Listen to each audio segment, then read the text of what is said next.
Buenas tardes. En primer lugar, agradecer al doctor Guillermo Vitía por invitarme al 10º Congreso Venezolano de Enfermedad Inflamatoria Intestinal y hablar de un tema que particularmente me gusta mucho, que es el manejo de anemia en enfermedad inflamatoria intestinal. A propósito, recientemente, el día 26 de noviembre, fue el Día Mundial de la Deficiencia de Hierro.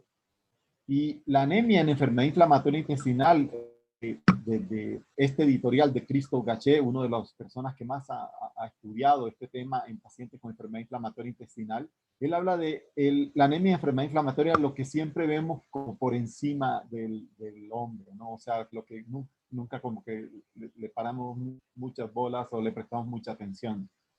Muchos de los conceptos que voy a decir están resumidos en este consenso que publicó la ECO, la Asociación Organización Europea de Cronicolitis, hace ya 5 años y están de fácil acceso para todos. En primer lugar, ¿qué se denomina anemia? Según la OMS, miren, desde 1968, todo paciente que tenga concentración de hemoglobina menor de 12 gramos por decilitro en mujeres no embarazadas y menor de 13 gramos por decilitro en hombres tiene anemia. El consenso de la ECO acogió esta definición de anemia para pacientes con enfermedad inflamatoria intestinal.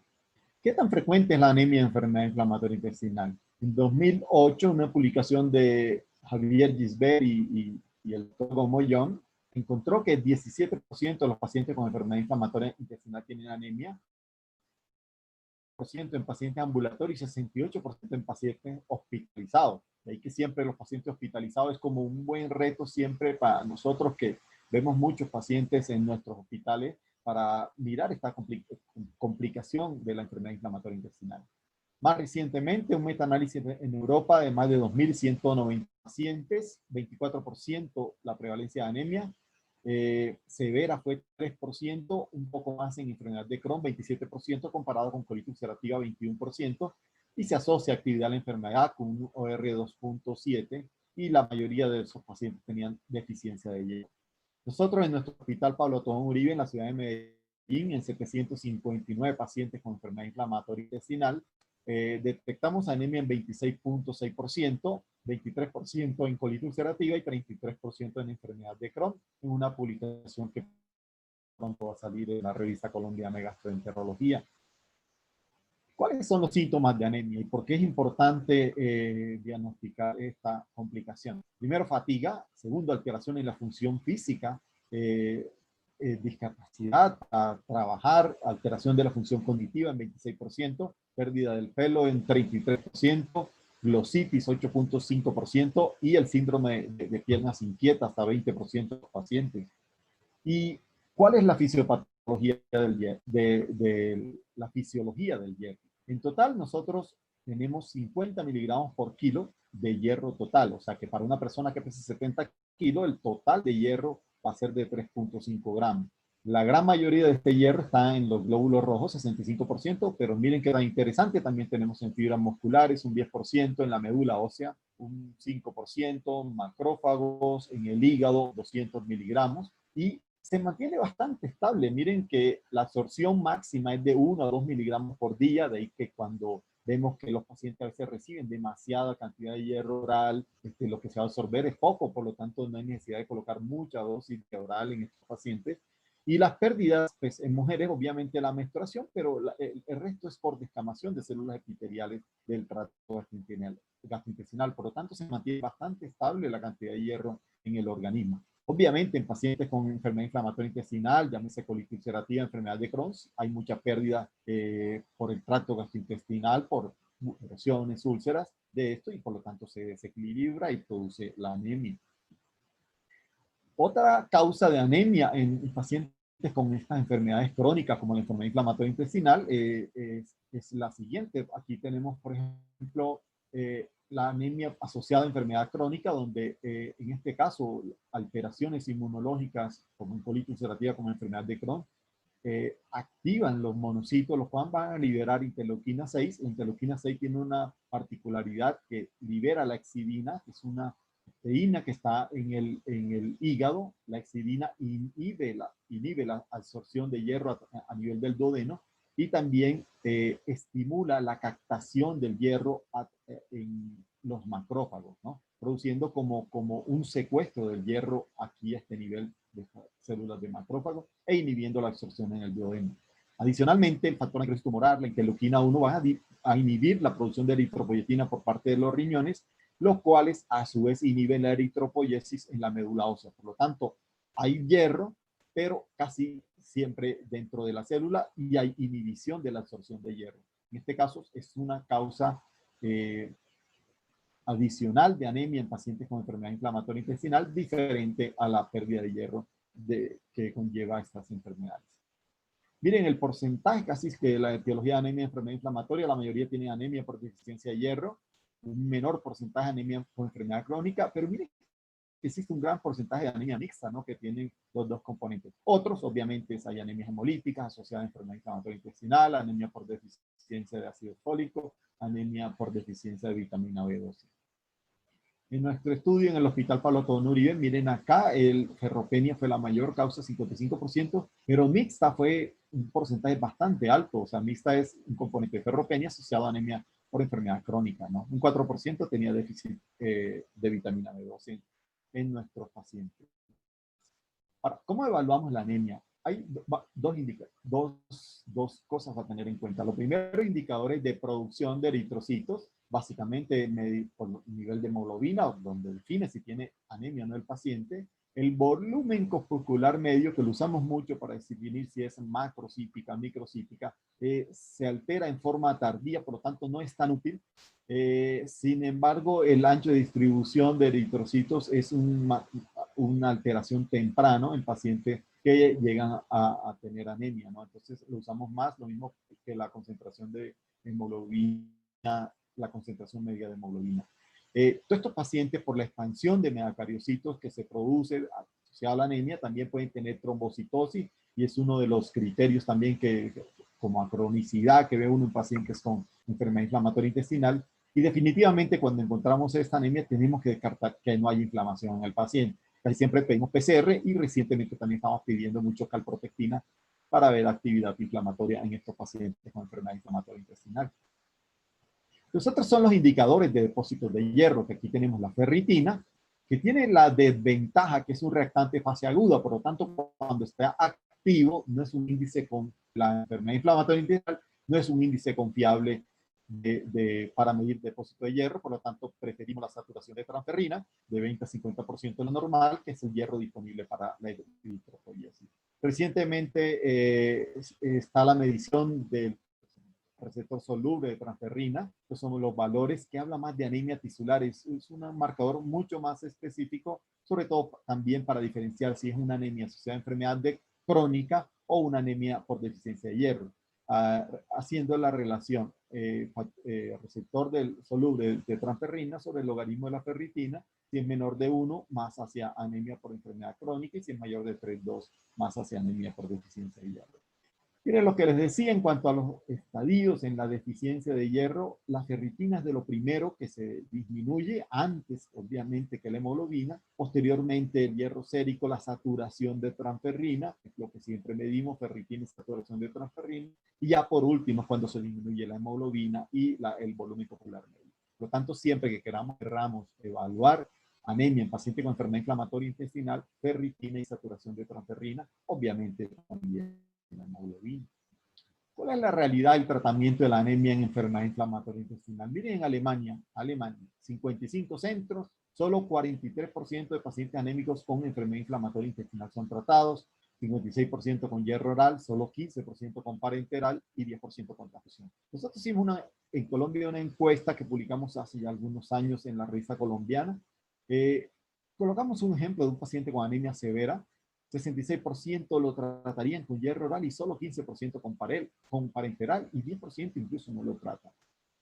Recientemente en nuestro estudio de todos nuestros pacientes, 44.3, casi que calcado los resultados alemanes, de pacientes con anemia sin tratamiento, 19.5% con hierro oral, 20% con hierro intravenoso y 16% recibieron transfusión.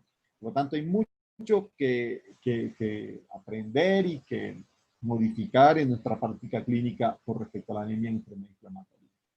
¿Cuáles son las metas que nos dice la ECO en cuanto al tratamiento de la anemia? La ideal es que los depósitos de hierro sean normales y las cifras de hemoglobina sean normales. Tú puedes tener unos niveles de hemoglobina normal, pero si tienes depósitos disminuidos, ese paciente va a tener también síntomas asociados a la deficiencia de hierro, como ya mencionamos. Entonces, en cuanto a hierro oral, la idea es que el incremento de la hemoglobina sea mayor de 2 gramos por decilitro en 4 semanas. Por lo tanto, eso es como tratar hacia un objetivo, un treat to target en enfermedad inflamatoria intestinal. Si empezamos a tratar al paciente, probablemente a las 4 semanas al mes hay que pedirle un control a ver si el hierro oral está funcionando. Como les decía, no utilicen más de dosis de más de 50 a 100 miligramos. La absorción máxima en estado deficitario es de 10 a 20 miligramos, siempre con estómago vacío y con vitamina C, jugo de naranja, qué sé yo. Indicaciones básicamente en anemia leve, la cual por definición ECO considera que es de 11 a 11.9 y en enfermedad inflamatoria intestinal inactiva. ¿Qué limitaciones tiene el hierro oral? Intolerancia en 21%. La idea es que máximo la hemoglobina sea normal en 2 meses y los depósitos normales en 6 meses. Por lo tanto, el paciente requiere tratamiento bastante largo con hierro oral. Y lo último es la reacción de Fento, que las sales no absorbidas producen radicales libres. Estos radicales libres van a producir mayor inflamación a nivel del intestino delgado y colon, lo cual pues, no es recomendable en pacientes con enfermedad inflamatoria intestinal activa. Adicionalmente, pues, este hierro altera la microbiota y puede exacerbar los síntomas. Por lo tanto, si vamos a usar hierro oral, tenemos que cumplir las metas, y si el paciente no cumple la meta o es intolerante al hierro oral, probablemente debemos cambiar a hierro intravenoso.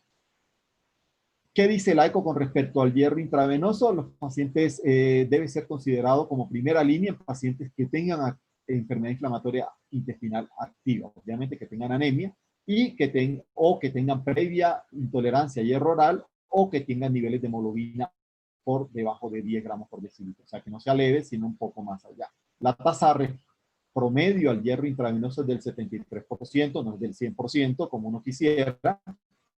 El límite, el máximo nivel de ferritina que puede llegar uno es de 800 microgramos por decilitro y de saturación de transferrina por encima hasta 50%. ¿Qué eventos adversos tiene el hierro intravenoso? Básicamente se cree que es un factor de crecimiento para bacterias, por lo tanto, pacientes con cuadros infecciosos asociados a la anemia no debería utilizarse. Algunos pacientes con hierro carboximaltosa presentan hipofosfatemia, esto muy pocas veces lo documentamos, pero se ha descrito, y también la reacción de Fishman, que es una hipersensibilidad con mialgias, con artralgias y con rash en estos pacientes en los primeros 30 minutos posterior a la aplicación del hierro. Hay unos pacientes que hacen ya hipotensión anafilaxis, que como vamos a ver es muy raro. ¿Cómo calculamos el déficit total de hierro intravenoso? Tenemos la fórmula de Ganzoni, publicada desde 1970. Miren acá el peso por hemoglobina ideal menos hemoglobina actual por 0.24 más los depósitos de hierro, que serían 500 miligramos. Se cree que esto subestima los requerimientos de hierro, por lo tanto yo les aconsejo usar dosis fijas, que también lo recomienda la ECO, que es como sigue. Si tienes un paciente con anemia severa por debajo de 10 gramos, de 7 a 10, pues este paciente, si pesa menos de 70 kilos, le pones en total 1500 miligramos de hierro, y si pesa más de 70 kilos, le pones 2 gramos de hierro. Si el paciente tiene de entre 10 y 12, pues le pones, si tiene menos de 70 kilos, 1 gramo, y si tiene más de 70 kilos, le pones 1.5 gramos de hierro. Es mucho fácil, son datos fijos, y ahí no nos vamos a perder nunca. Comparando hierro oral versus intravenoso, este metaanálisis publicado en Medicine hace algunos años, 5 estudios, casi 700 pacientes. Miren la respuesta, se considera respuesta cuando la hemoglobina sube 2 gramos por decilitro al primer mes. Es mucho mayor, mucho más rápida en pacientes con hierro intravenoso comparado con hierro oral, y los eventos adversos obviamente se ve aquí también que son menos frecuentes en pacientes con hierro intravenoso comparado con hierro oral. ¿Qué tan frecuentes son los eventos adversos asociados a hierro oral e intravenoso? Estos 9 estudios, miren acá, casi siempre aquí tienen hierro carboximaltosa, sulfato de hierro, cefalea muy similar, náusea mucho más con el oral, Obviamente reacciona en el sitio de inyección 1.6% en el carboximaltosa y RAS 1.1%. La verdad que es poco, 99% no les va a dar RAS, no va a sentir nada. Sulfato ferroso, constipación casi que 11%, diarrea 3%, vómito 1.4%, dolor abdominal mucho más con el sulfato ferroso. En fin, o sea, probablemente estos dos sitios, en el sitio de reacción, en el sitio de inyección y RAS son los más frecuentes que se pueden aparecer con hierro carboximaltosa comparado con sulfato ferroso. Miren este estudio también publicado hace un par de años en Inflammatory Bowel Disease, 6.151 pacientes 2010 a 2014, 37.000 infusiones, 1.3% de eventos adversos con hierro intravenoso. Y miren el shock anafiláctico que tanto le tememos nosotros, 0.24 por mil. O sea, 2 pacientes de cada 10.000 pueden hacer un shock anafiláctico. Igual, uno cuando tiene un hierro intravenoso tiene que aplicarlo en un sitio que el paciente se sienta seguro y que uno pueda recuperar a un paciente en caso de que presente esta complicación. ¿Qué tipos de hierro intravenoso? Por lo menos acá en Colombia nosotros tenemos el Venofer, que es un cubiertrosa. Curiosamente, estos dos tipos de hierro son de la misma casa farmacéutica. La dosis máxima 2 por 200 miligramos por semana, la ampalla viene de miligramos, y luego 200 miligramos por semana por 4 semanas. Entonces, un paciente le vamos a colocar 2.000, serían básicamente 2 por semana, serían casi que 4 o 6 semanas para completar la dosis de hierro parenteral. Sin embargo, recientemente tenemos Ferinject, que es hierro carboximaltosa, que es mayor cantidad por dosis. En Estados Unidos se puede colocar hasta 0.75, en Europa 1 gramo. Nosotros acá utilizamos 500 miligramos por dosis, que es la presentación que contamos acá. Menos inmunogenicidad que el hierro sucrosa o sacarosa, y la duración de la infusión es de solo 15 minutos. Es bastante seguro y la verdad que se han beneficiado mucho los pacientes con esto. Y miren que lo que les decía, la misma casa farmacéutica puso a competir en un estudio que se llamó Fergicor, publicado hace casi 10 años en Gastroenterology, RCT, hierro carboximaltosa con dosis fija, como la de la ECO que les mencioné, versus sacarosa según la fórmula de Ganzoni. La respuesta a 12 semanas para mantener o lograr una hemoglobina normal fue más con carboximaltosa, 72.8% versus 61% con hierro sucrosa. El costo más barato, el hierro carboximaltosa, y los dos mejoran la calidad de vida, ¿no? Miren acá cómo se incrementan los niveles de hemoglobina, mucho más rápido la saturación de transferrina y la ferritina con el hierro carboximaltosa. Pero, ¿qué pasa con los pacientes que reciben hierro intravenoso? Miren este estudio, esto fue con hierro sucrosa. El riesgo a 5 años en 80 pacientes, 37% tenían eritropoyetina. El tiempo de recurrencia de la anemia. A los 10 meses, 50% tenían recurrencia de la anemia, y a los 24 meses, 80%. Tiempo de recurrencia de ferropenia, o sea, no anemia, sino déficit de los depósitos de hierro. A los 19 meses, 50% tenían los depósitos depletados. Lo que sugiere este estudio es que si vamos a colocar hierro parenteral, lo ideal es que la ferritina llegue por lo menos a 400 microgramos por litro posterior al tratamiento. Ya dijimos que el nivel máximo de ferritina que uno espera llegar máximo, pues no puede pasarse de 800 microgramos por litro. Por lo tanto, eso es, ¿no? O sea, uno coloca hierro hasta que el paciente, los depósitos también estén normales, y ojalá tener depósitos por encima de 400 de ferritina, como dice este estudio. Otro que también sacaron este estudio hace 7 años sobre prevención proactiva, o sea, el paciente evitar que le dé la anemia. Entonces, el mismo estudio Fergicor, seguían haciendo ferritina cada 2 meses a los pacientes, y si la ferritina bajaba por debajo de 100 microgramos por litro, 105 pacientes se les colocó hierro carboximaltosa, una sola dosis de 500 miligramos intravenosos versus 99 pacientes placebo. El seguimiento a 8 meses, anemia mucho menor en los grupos que recibió carboximaltosa versus 39% en grupo placebo. Probablemente la dosis no sea suficiente, probablemente algunos tengan asociado anemia, enfermedad crónica, y necesite también complementar con eritropoyetina. Fueron algunas de las críticas que se le hicieron a este artículo.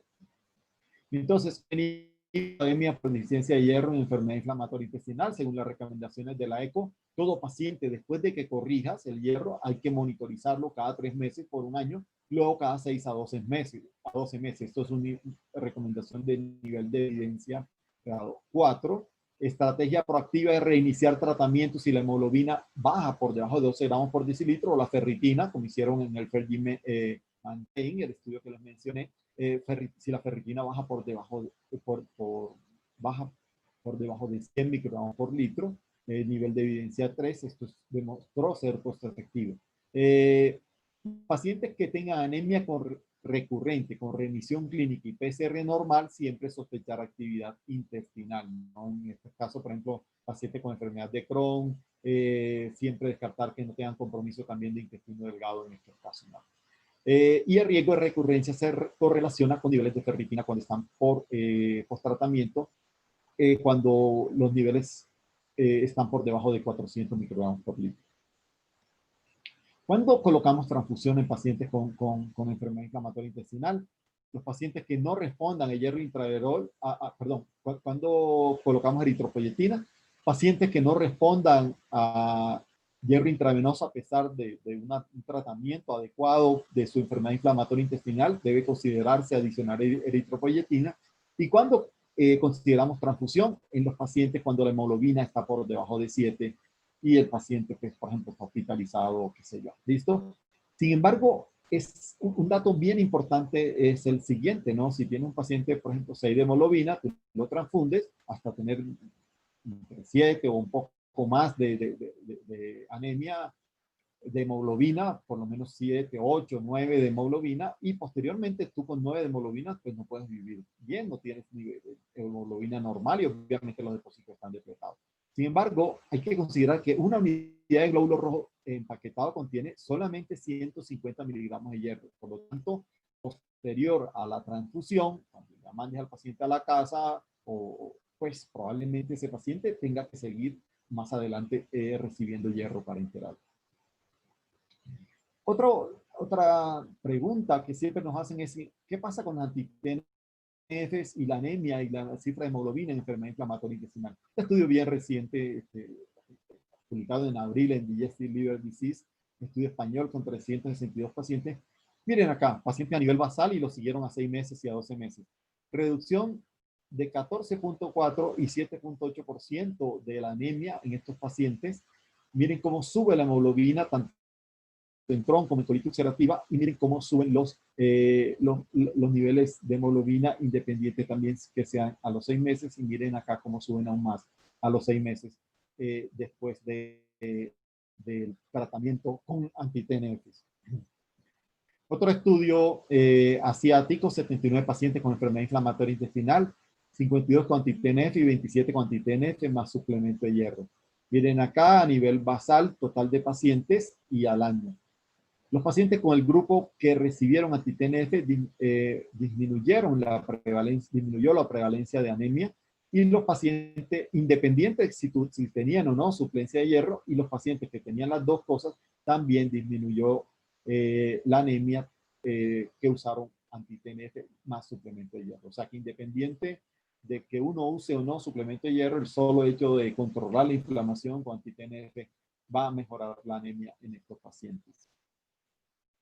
Para finalizar este algoritmo de manejo, si tienes un paciente con niveles de hemoglobina de menos de 13 gramos por decilitro en hombres y menos de 12 en mujeres no embarazadas, tienes que pedirle ferritina, porcentaje de saturación de transferrina, PCR, calprotectina fecal, y vigilar si hay actividad endoscópica.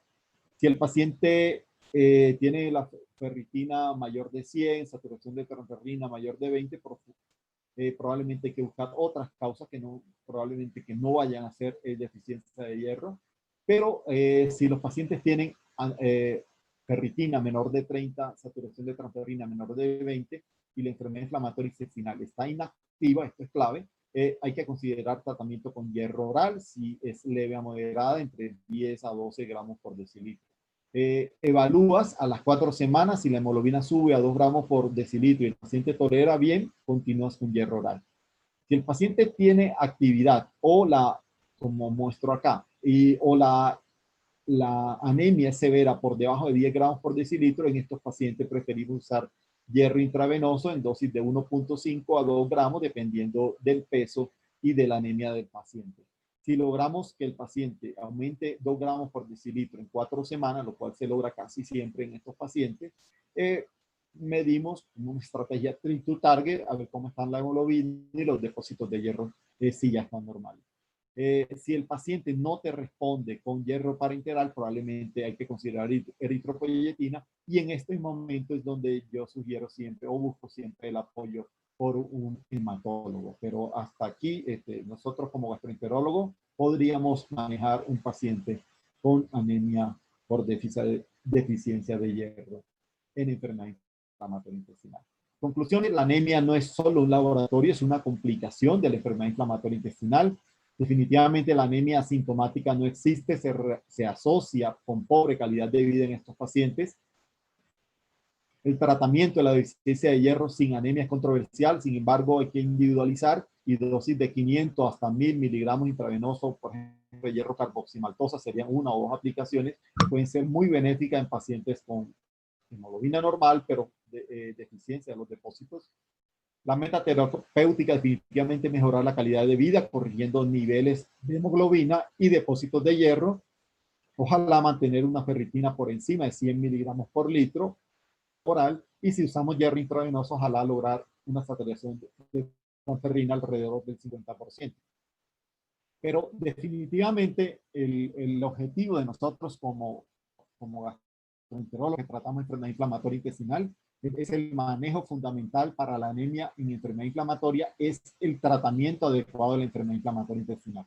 A punta de hierro parenteral u oral no vamos a corregir úlceras, erosiones que tengan estos pacientes. Por lo tanto, un buen tratamiento con lo que haya que ser, con mesalazina, con azathioprina, con esteroides, con biológicos, con tofacitinib, con pequeñas moléculas, en fin, lo que necesita el paciente es clave, y el hierro ayuda a controlar esta complicación, pero definitivamente el tratamiento adecuado de la enfermedad inflamatoria intestinal es la clave para controlar la anemia o prevenir la anemia en estos tipos de pacientes. Mil gracias por su atención.